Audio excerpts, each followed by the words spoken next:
Greetings and welcome to Growth Hacking Secrets. I'm your host Mohammed Siddique from Atlanta, Georgia. On this episode, we have a special guest, Dr. James Rodgers. Dr. Rodgers is an author, speaker, and executive coach. Please join me to give a warm welcome to our guest, Dr. Rodgers. Doctor, welcome. Good morning, Siddique. How are you today? Excellent. Thank you so much. Let me start with this. Where were you? What happened? Who were you surrounded with that inspired you to do what you do today? Well, a little of my backstory might be helpful. I'm started my career as a fast-tracked executive in the old telecom business. Siddique, you're probably old enough to remember the term the Bell system. So I grew up corporate work in the Bell system, and I was on the fast track program management. And I stayed there for 17 years, worked in just about every department there was in preparation for heading to the C suite. But I got interrupted by a call, a wake up in the middle of the night that says, you probably need to do something else. And so I set about starting my own consultancy, and I had no idea what I was going to be doing. I just knew that that was what my calling was. So I followed it and eventually started off doing. I'm an engineer by training and an MBA, and also, as you know, have a PhD in management. And so I started off in the engineering realm doing total quality management stuff. Because of my executive experience, people were asking me about the clues to career success. So I did some career management work, workshops for people, so that they could help to understand how to manage that. But then I eventually found out that my unique approach to issues of diversity and inclusion was what a lot of corporate executives were looking for. I don't approach that work from the standpoint of crusading for any group. Approach it from the standpoint of enterprise performance. Uh, you can only run on the fuel that you have, and all the evidence said that the fuel is going to change. So you have to make sure that you're adjusting your engines in corporations so that you can utilize the new fuel, and that is your people. So there were a number of things that moved me in that direction. But in all honesty, I was following a calling when I got into this field, and it's been a great journey. What are the top three reasons why do people fail? So I'm going to give you. I wrote an article a little while ago that talked about why there are so few black CEOs in the country now, and in there I referred to the fact that as an executive coach, I hear what people are talking about. And there are a couple of things that come out of my coaching experience that allows me to speak to this question. One of them is most executives that surprisingly enough, most of the executives that I work with are suffering under what we call the imposter syndrome. In other words, they've moved so high in the organization that they sit back when you talk to them one on one, person to person, coach to coachee. They'll say any day now they're going to figure out that I'm not as good as they think I am. And part of my job as a coach is to remind them, no, the truth is they see something in you that you don't yet see. So the imposter syndrome is not about lack of capability or lack of credibility or lack of commitment. It is just about a lack of confidence. So part of my coaching job is to increase their confidence. The other one of the reasons people fail is failing to understand that success in any walk of life is about human relationships. Human relationships is the key, though. As a matter of fact, in my new book, I make that point that even D&I work, diversity and inclusion work, is a relationship discipline. It is not about all the stuff that we stack on top of it about race and gender and all of this other stuff. It is strictly about one on one. How does one human being develop a productive and comfortable relationship with another human being so that they can be more productive together? And of course, we know what gets in the way of that is the things we call distractions. We get distracted by our differences. Oh, he doesn't look like my tribe, so I must not He must not be intended to be a part of my inner circle. Well, you have to learn the discipline of going beyond the differences and doing what I call seeking similarities. Find out what we have in common that will draw us together, and then we can work more effectively together. But there is a third thing that people do that causes them to fail, and that is they're not realizing who they are. One of the first questions I ask with a new coaching client is, who do you think you are? Tell me, what are you, as you look at yourself objectively, what are your strengths? What are your weaknesses? And most importantly, what are your gifts or talents? What are the things that, if you were just released fully to be yourself, that you would bring to any engagement or any organization, and it would be natural and normal for you to do it, but it would add a lot of value to those. So those are the three things that I've observed about why people fail. It's just not realizing how good they are, not realizing that others see something in them that they don't see, and not realizing the importance of relationships. What is your greatest failure story? What did you learn and how did you recover from it? Well, as I told you, Siddique, I started my career in a fast track executive program, and I went through just about every department in that organization, preparing myself for a C-suite job.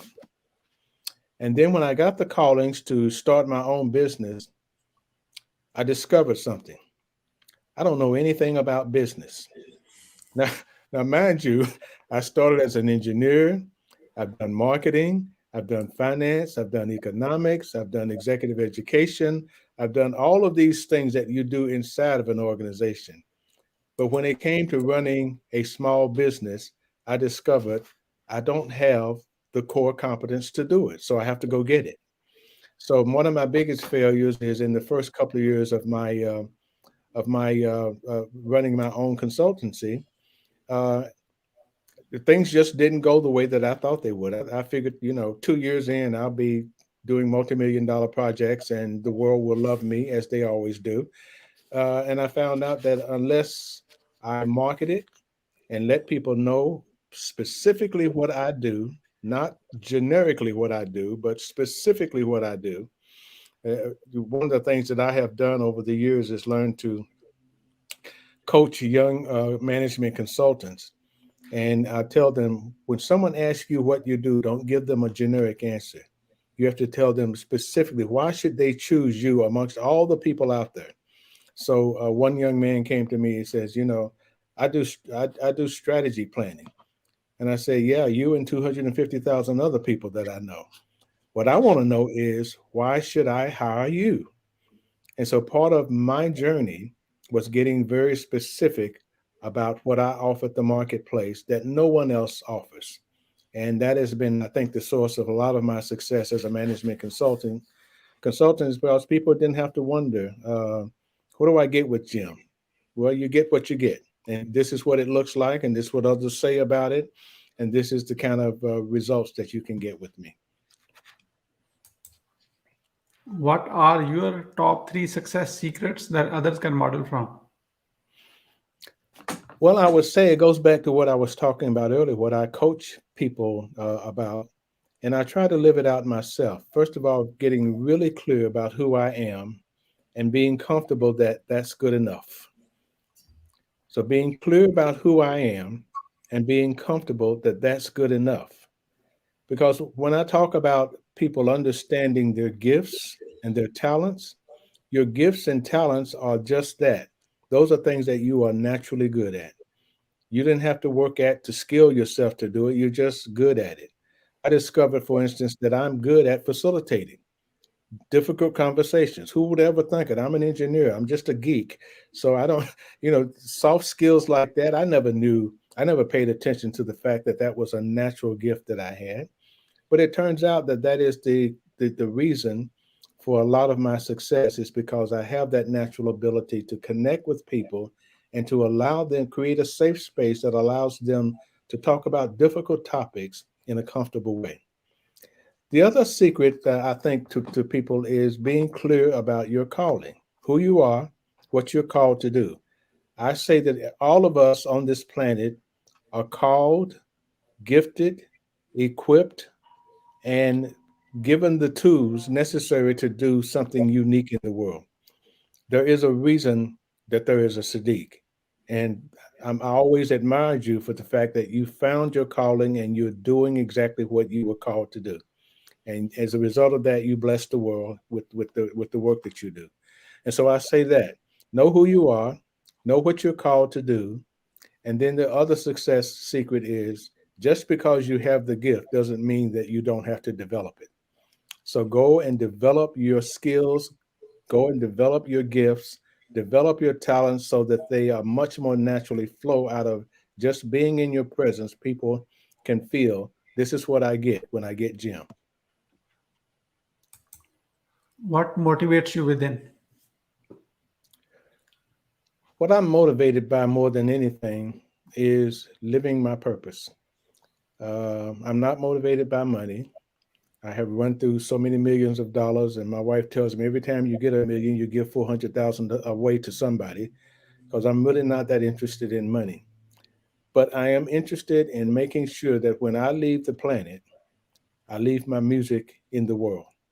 I leave the stories that I was supposed to tell, the wisdom that I was supposed to share, the effectiveness that I was supposed to produce. That I've actually done the work that I was sent here to do. So that motivates me intrinsically, and even to the point of expanding the work that I do beyond my corporate work and beyond the writing that I do and beyond the coaching that I do. I've also become a spiritual teacher, and I help other people figure out from a spiritual standpoint who they are and what they were put here to do. So I believe, doing those things that I told someone once I left the corporate environment and finally figured out who I was and why I was supposed to be here, I haven't worked a day in the last 25 years because what I do is just get up being myself. What is your company's motto? Well, I have a process, a proprietary process we call deliberate diversity. And in the diversity world, our motto revolves around the idea that diversity is a relationship discipline. From a coaching standpoint, my work with them revolves around the idea that people already know what to do. My job is to get them to do it. So I condense most of what, and I tell people all the time, when you understand something really well, you should be able to express it in a few words.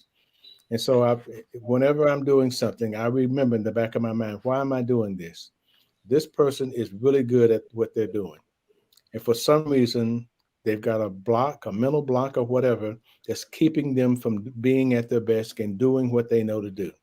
It's my job as the coach to remind them of that and to encourage them to be at their best at all times.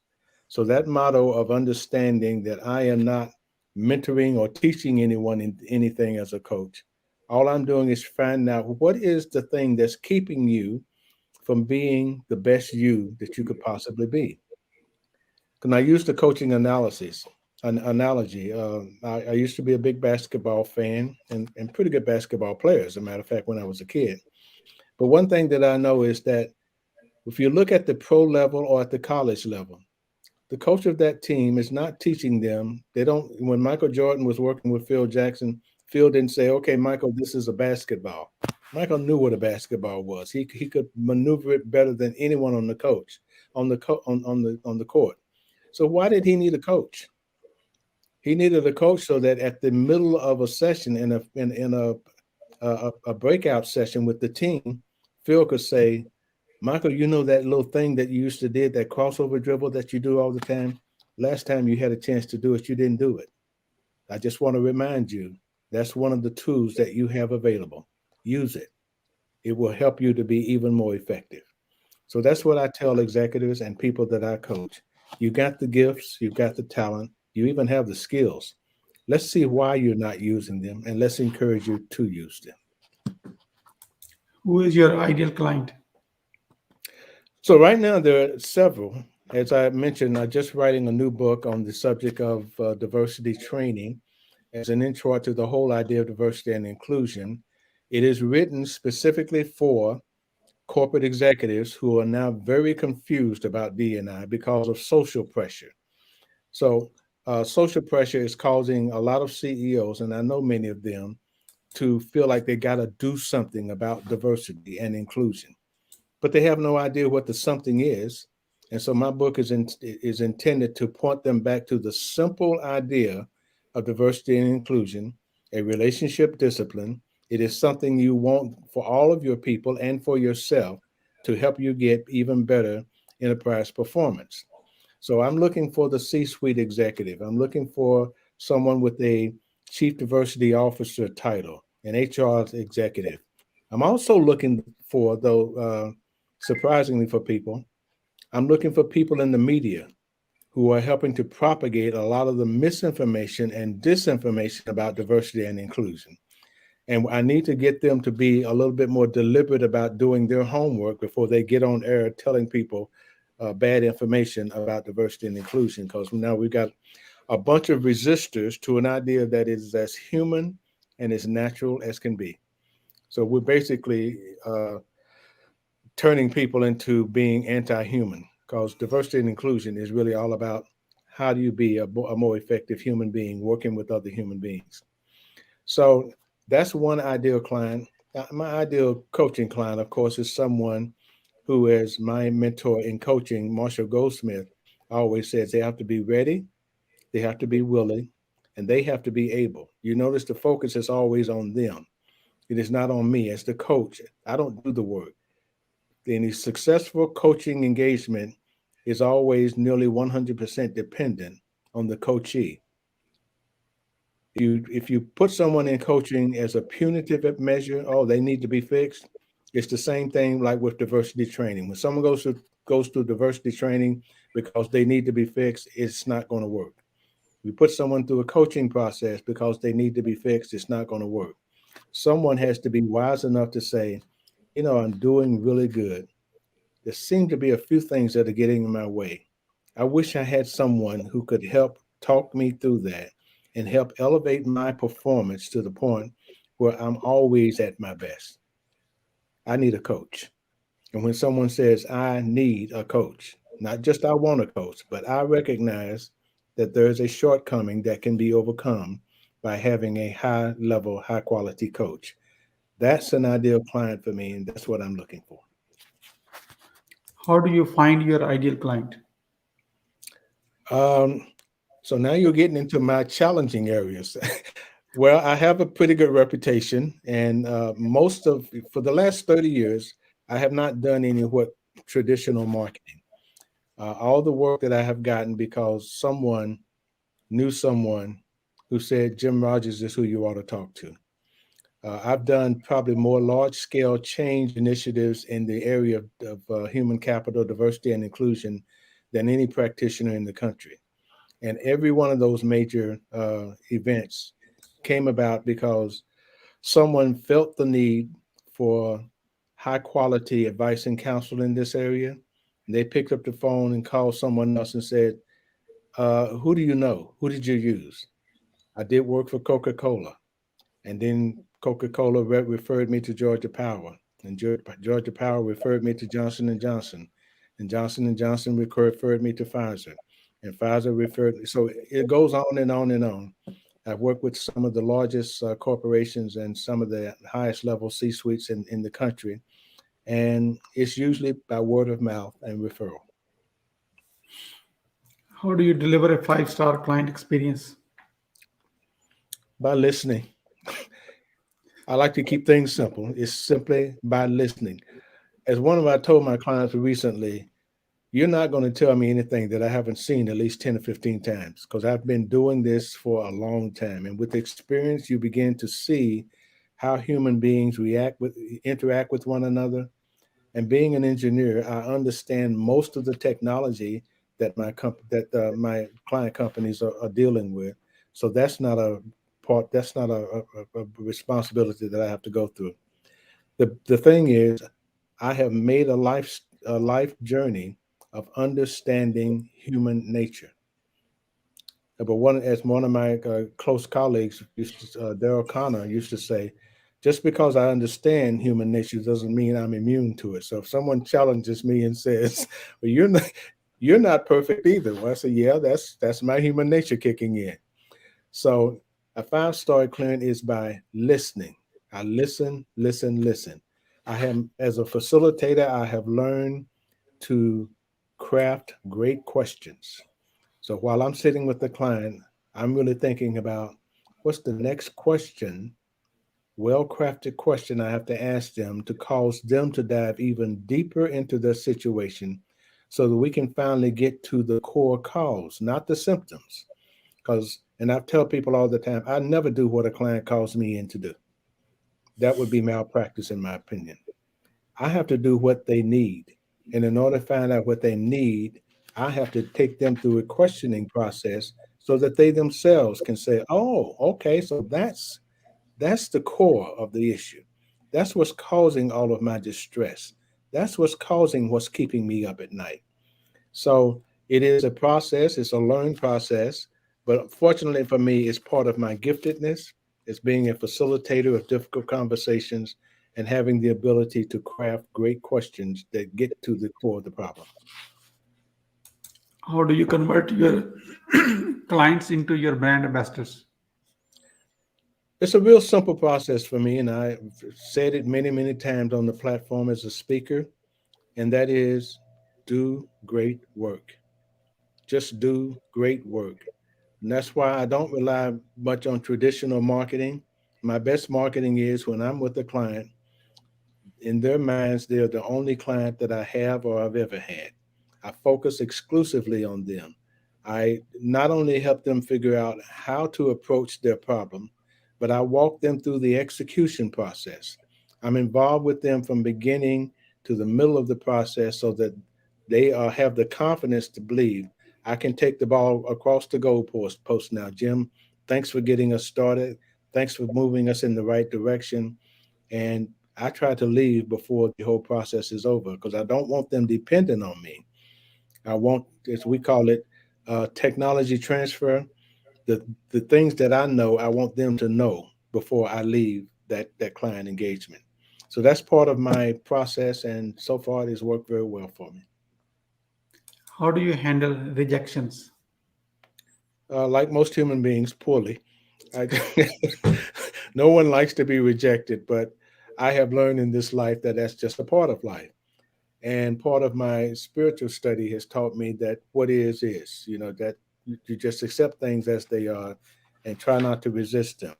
You try to analyze, okay, why did that happen? Why did they reject me? And usually the reason I get rejected is not because of anything that I have done or should have done. It's usually because of changing circumstances with the person on the other end. So I have to understand that and have to back away. Don't take it personally. Rejection is not about you. It is about a set of circumstances that started off like sounding like a good match. And in the end, someone else decided this is not a good match. Not a good match doesn't mean, Jim, you're no good. It just means this is not a good match. And so we move on. And as I tell people, the best response to rejection is just turn away and say, next. How do you handle an angry client? Well, I've been fortunate enough not to run into that too often. I've run into it maybe once or twice in my entire coaching and consulting process. And I remember one in particular. And again, his anger was not aimed at me, but I served as a catalyst to help him manage his anger. So again, my role in all of this is to be that catalyst, that person who's there that makes things better as a result of my presence. So an angry client, I basically try to calmly say, okay, so where's this coming from? Um, that's interesting that you should say that. Wow, tell me more. I try to get them to get to get at what's behind their anger. And in usually in about 10 minutes of questioning like that, they've calmed down. They've seen what sparked them, what Marshall Goldsmith calls what triggered them. and they're able now to be more objective and realistic about what they're trying to do. So that's kind of one of the ways that I handle the whole idea of anger. Can you still see me? Yeah. Okay, good. So that's what I try to do in that process. We are about to move into lightning round. That means quick question and quick answer. Are you ready? Yes, I think so. Yes, I am. Thank you. What are you grateful for today? I am grateful today that I am at home in my home office with my wife in the other room. We've been together for 53 years. We have 5 children and 13 grandchildren. Of all the things that I've accomplished in my life, that's what I'm most proud of and most grateful for. How do you start your day? Well, I started by coming into my office, looking at what my agenda is for today. I adopted a mantra many, many years ago: never start your day before you finished it. So, in other words, I like to know what the day looks like. At the end of this day, I will have accomplished what. And so I begin my morning by looking at here's what the day looks like. At the end of this day, this is what I will have accomplished. So that I don't easily get distracted by things that want to fill in the gap for me. And I wind up not accomplishing what I set out for the day. How young are you? I am really, really young. I am 72 years old chronologically, but I feel like I'm 27. I feel, like I'm just beginning this phase of my career and my life, and I just got so much more that I want to do. I just telling someone recently, I've already failed retirement twice, so I've given up on it. I'm just going to continue to do what is put before me and allows me to live my purpose in this world every day. Dr. Rajas, you are not 72, you are 18 years old with 54 years experience. Absolutely. 54 years of experience. I love that. Good stuff. What you want to do when you grow up? Well, when I grow up, I'm at this point in my career where I really just want to spread wisdom. I wrote in my journal probably 25 years ago that part of my purpose is to collect as much wisdom as I can and then to share that with as many people as I possibly can. And so that's why I do spiritual teaching. That's why I do corporate advice and counsel. And that's why I do individual executive coaching. My job is really to be a bearer of wisdom. And I point out, I am not the discoverer of the creation of wisdom. I'm just collecting wisdom that already exists and sharing it appropriately to people. So as I grow older, I just hope to be able to do more and more of that. How do you overcome a challenge life throws at you?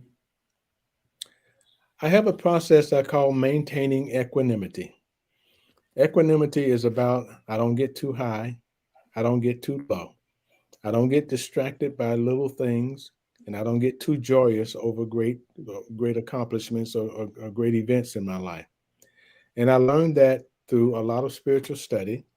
I learned that even I tell people from the very popular Rudyard Kipling poem called If. And in it, he talks about looking at triumph and defeat and treating both of those imposters just the same. So when good news comes, everybody's around me jumping and hollering and screaming, and they'll look, well, what's wrong with you? Why aren't you jumping, hollering, and screaming? I said, so it is. This is good. And when bad news comes, it's like the same thing. So it is. This is a challenge, but as I tell people all the time, we are big on hyperbole in our society. So something small happens, we make it disastrous, catastrophic, and instead it's really just a minor inconvenience. It is just a temporary inconvenience. So I would say the way that I overcome challenge is with perspective.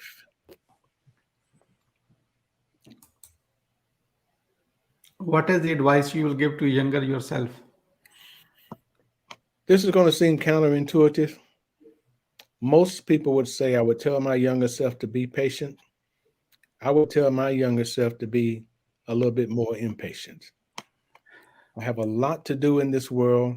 You need to get about doing it, and you don't have time to just hang around and, enjoy the things that young people try to enjoy. Get about being who you were put here to be.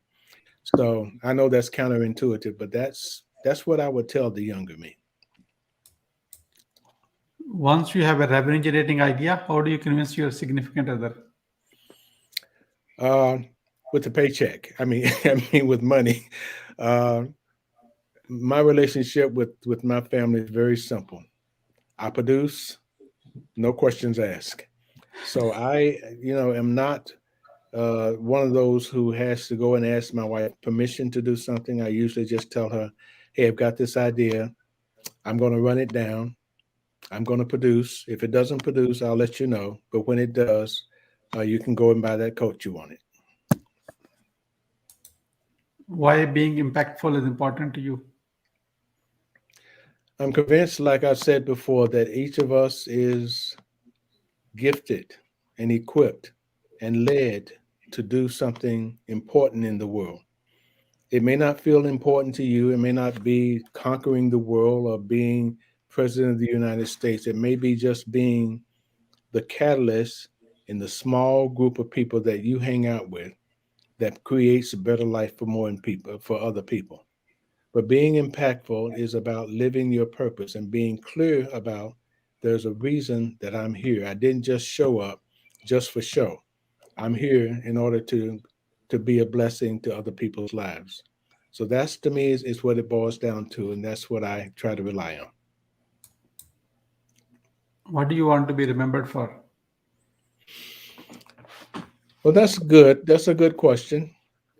And I would say I want to be remembered for being a great father, a good husband, a great provider, and someone who made a difference in the world, even if it's just in the corner. We used to sing a song in our church called Brighten the Corner Where You Are. I don't need the whole world to know how great I am, but I do need a handful of people to say it was good that he was here. How can we support you? Well, more than anything right now, Siddique, I have just written a new book, which I think is going to be a blockbuster. It's called Diversity Training That Generates Real Change. Subtitle: Inclusive Approaches That Benefit Individuals, Business, and Society. Where we are right now, there's a lot of confusion, misinformation, and disinformation about diversity and inclusion. I have been working in this arena for over 35 years. I know some things that other people haven't even imagined yet about it. It is so simple, and yet we're overcomplicating it. So this book is written for any practitioner who wants to realize what the real benefits of diversity can be for for an individual business, but also as part of our social structure, how we get along with each other despite our differences by seeking similarities, because as part of the human tribe, we all have something in common. And with just a 10-minute conversation, we can figure out what that is. And then the differences don't matter so much. So, if anything, you can go to Amazon, Barnes and Noble, or any of the other big book places. It is already up, ready for pre-order. I'm encouraging people to order a copy now, because when you do, I'm going to send you some of the select chapters and ask you then to go back to Amazon and put a review, a referral review on Amazon, because I really want people to get this book. And that's how you encourage people to buy a book, is by having, 100 reviews even before the book is produced. We are about to wrap up. I like to have a few words about your today's guest experience on the show. Here is my question. What would you say about your today's guest experience on the show? Well, for me, it's been a great experience. Siddiq, you're a very disciplined interviewer, and I like that about you. So there were no curveballs. It allowed me to be in my comfort zone and to speak about what I had on my mind to speak about. And so I very much appreciate that. And it's been a great guest experience. Thank you. What would you say as a final word? As a final word, I would say, um, let your light shine. All of us are really, really good at something, and we should not hesitate at all to tell the world, this is what I'm good at. This is how I want to bless you. This is what I want to do for you and for the world. Please allow me to. Thank you so much, Dr. James Rogers, for sharing your wisdom with us today on the behalf of Growth Hacking Secrets community and our entire team. We really appreciate you. This is Mohammed Siddique signing off from Atlanta, Georgia. Until the next episode, all good wishes.